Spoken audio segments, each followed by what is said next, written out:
Hi kids, this is Ivan. This video is going to be a response to one that was posted back in November of 2010.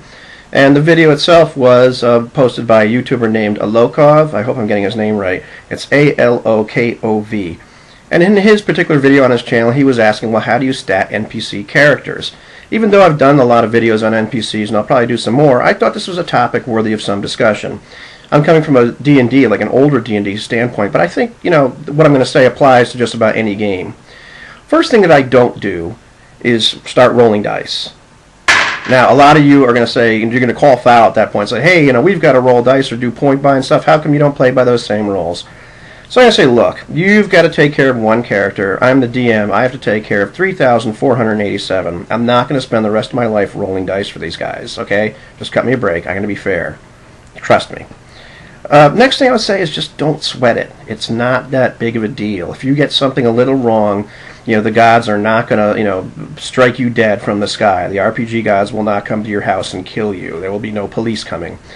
There's a lot of pre-gens available, as people have said, so there's tons of stats for almost any RPG on the web, and you can find all kinds of characters, even steal somebody else's character. They're really proud of it, so they post all their stats. Take that one, make it an NPC. Nobody will know.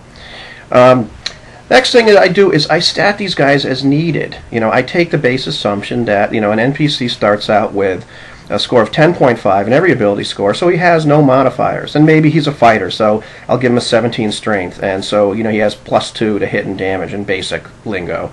And then, I'll know his hit points, I'll know his armor class, I'll know if he has any magical doodads or whatever. And if I need to know more about him, if it becomes, like, evident that I need to know his dexterity or something like that, I'll make it up. It'll be okay. The other thing that I do when I'm creating like an NPC is I kind of look at it the way an author would creating a character in a book. I come up with a concept first. What do I want this guy to be like? What is his function in the campaign? What kind of challenge should he pose to the party, if any? What sort of power should he have? Like, what is he doing there? And so that's really how I approach the whole NPC creation thing. It's just, coming up with a concept first. Maybe Joe the Butcher doesn't require very much of a concept at all. He's just this big, beefy guy that, he's a butcher. And maybe he knows a couple rumors. But maybe, the mayor of the town or the, the captain of the guard or the priest of the local temple, maybe he needs some more background information. To me, that's more important than a bunch of numbers on a piece of paper. And the last thing is don't be afraid to get stuff wrong.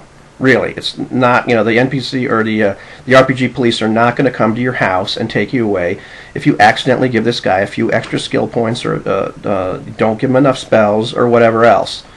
It's all about flavor. It's all about having fun. It's not about it's not a math test. So just don't sweat it and have fun with the game.